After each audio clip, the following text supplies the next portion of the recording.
Bismillahirrahmanirrahim. Assalamualaikum warahmatullahi wabarakatuh.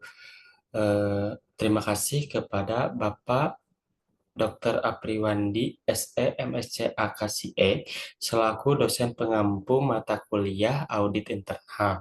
Di sini saya Pedi Kurnia akan memaparkan materi yang berjudul Pengendalian Internal.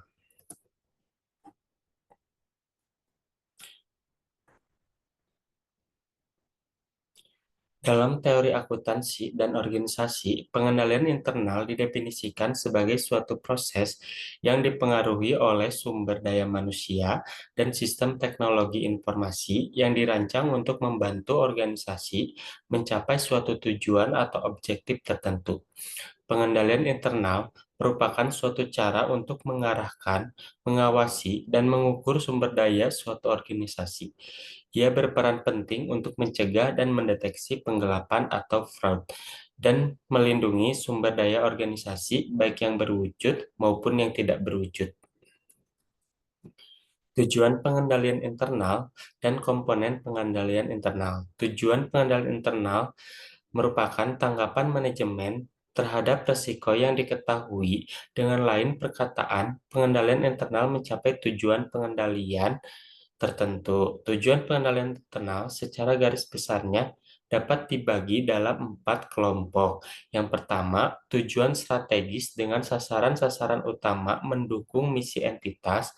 Yang kedua, tujuan pelaporan keuangan agar laporan keuangan bebas dari salah saji material, tepat waktu, dan tepat guna. Yang ketiga, tujuan operasional di mana pengendalian mengamankan operasi entitas yang dikenal sebagai operasional control.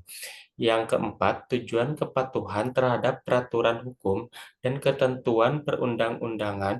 Pengendalian internal yang relevan untuk suatu audit ialah pengendalian dengan tujuan pelaporan keuangan, khususnya yang berhubungan dengan tujuan entitas membuat laporan keuangan untuk keperluan eksternal. Adapun untuk komponen pengendalian internal, istilah internal control yang digunakan ISA 315 lebih luas dari kegiatan pengendalian, seperti pemisahan tugas, proses otorisasi, dan rekonsiliasi saldo. Pengendalian internal dalam ISA 315 terdiri atas 5 komponen. Yang pertama, control environment, risk assessment, information system, control activity, dan monitoring. Yang pertama, control environment. Kutipan dari ISA 315, auditor wajib memahami lingkungan pengendalian sebagai bagian dari upaya pemahaman ini. Ia wajib mengevaluasi apakah manajemen yang diawasi TCWG menciptakan dan mempertahankan budaya jujur dan perilaku etis, dan komponen-komponen lingkungan pengendalian internal lainnya, dan apakah komponen pengendalian internal lainnya tidak diperlemah oleh kekurangan atau defisiensi dalam lingkungan pengendalian. Lingkungan pengendalian internal merupakan dasar bagi pengendalian internal yang efektif. Ia memberikan disiplin dan struktur bagi entitas. Ia menjadi kompas bagi entitas, membuat karyawan sadar dan pengendalian dalam organisasi itu. Yang kedua, lingkungan pengendalian pada entitas kecil. Pada entitas kecil, mungkin auditor tidak menemukan dokumen yang mendukung pengendalian dalam lingkungan pengendalian. Konsekuensinya ialah bahwa sikap, perilaku, tindakan owner atau manajer menjadi dasar bagi penilaian terhadap pengendalian ini. Pada entitas besar, ada aturan perilaku tertulis yang harus dibaca seluruh karyawan. Dalam entitas yang lebih kecil, aturan ini dikomunikasikan secara lisan dan mungkin dengan contoh perilaku atasan atau sikap manajemen ketika menghadapi masalah tertentu. Jika tidak ada dokumentasi pendukung tentang pengendalian dalam komponen lingkungan pengendalian, auditor menulis memo untuk file contoh ketika mendokumentasikan apakah ada komunikasi dan penegasan dalam bentuk tindakan mengenai perilaku integritas dan perilaku beretika lainnya. Auditor dapat mengidentifikasi nilai-nilai etika dan penegakannya melalui percakapan dengan manajemen. Dari percakapan ini, auditor dapat menyimpulkan apakah pengendalian ini memadai dari segi rancangannya. Eh, yang selanjutnya menanyakan kepada satu atau beberapa pegawai apa pendapat mereka tentang nilai-nilai etika dan penegakannya di entitas tersebut. Wawancara ini membantu auditor menentukan apakah nilai-nilai ini dikomunikasikan kepada karyawan dan memang ditegakkan. Yang selanjutnya, risk assessment. Istilah risk assessment atau penilaian risiko dapat dilihat dari sisi entitas dan auditor. Entitas menilai risiko dari sudut pandang ancaman terhadap pencapaian tujuan entitas, di antaranya ialah menghasilkan laporan keuangan yang bebas dari salah saji yang material. Untuk itulah entitas wajib merancang, mengimplementasikan, dan memelihara pengendalian internal. Di pihak lain, auditor menilai risiko sebagai bagian dari proses auditnya. Jika proses penilaian risiko pada entitas yang bersangkutan sudah sesuai dengan situasi yang dihadapi entitas itu, maka PPRE ini mendukung auditor untuk menilai seberapa besarnya risiko salah saji yang material dalam laporan keuangan yang diauditnya. PPRE pada umumnya berurusan dengan hal-hal berikut: perubahan dalam lingkungan operasi entitas, pejabat atau karyawan senior yang baru bergabung dengan entitas, sistem yang baru atau yang mengalami perubahan besar-besaran, pertumbuhan yang cepat, teknologi baru, model bisnis, produk, atau kegiatan baru, restrukturisasi, korporisasi, termasuk akuisisi dan divestasi, perluasan kegiatan di luar negeri, terbitnya pernyataan akuntansi yang baru. Dalam entitas yang lebih kecil, PPRN-nya lebih informal. Auditor membahas dengan manajemen bagaimana manajemen mengidentifikasi risiko bisnis dan kemudahan menanganinya. Tindakan apa yang selanjutnya diambil. Hal-hal yang menjadi perhatian auditor adalah penentuan mengenai risiko yang relevan terhadap pelaporan keuangan, penaksiran beberapa signifikan dampak risiko tersebut, penilaian tentang seberapa besar potensi terjadi risiko tersebut, putusan mengenai bagaimana menangani risiko tersebut dalam konteks auditnya. Jika auditor menemukan risiko-risiko yang gagal ditemukan, auditor perlu menanyakan hal berikut. Apa yang menyebabkan manajemen gagal menemukan risiko tersebut? Apakah PPR-nya tepat untuk situasi entitas? Jika auditor menemukan kelemahan dalam PPR atau PPRE tidak ada, auditor wajib mengkomunikasikan hal tersebut kepada manajemen. Selanjutnya, informasi sistem.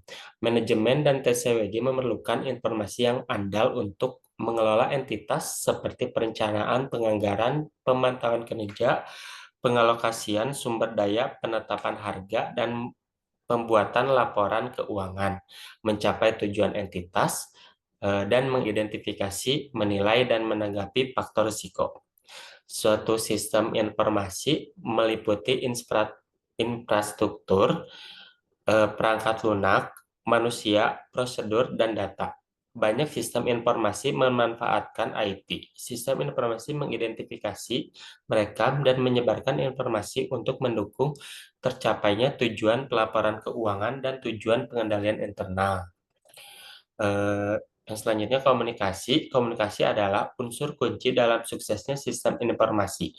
Komunikasi yang efektif secara internal membantu karyawan memahami tujuan pengendalian internal, proses bisnis, dan peran serta tanggung jawab masing-masing pegawai. Berikutnya yaitu control activities.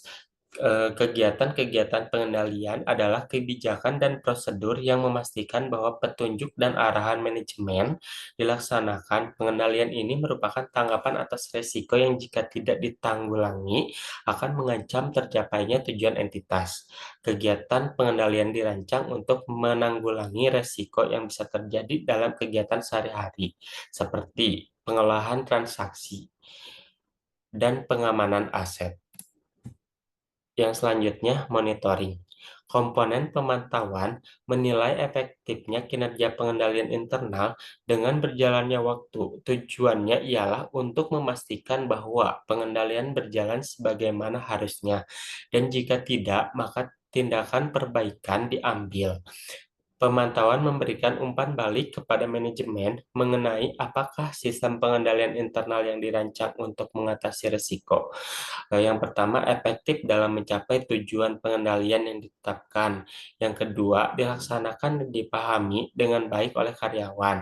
Yang ketiga, digunakan dan ditaati setiap hari. Yang terakhir, dimodifikasi atau disempurnakan sesuai dengan perubahan kondisi.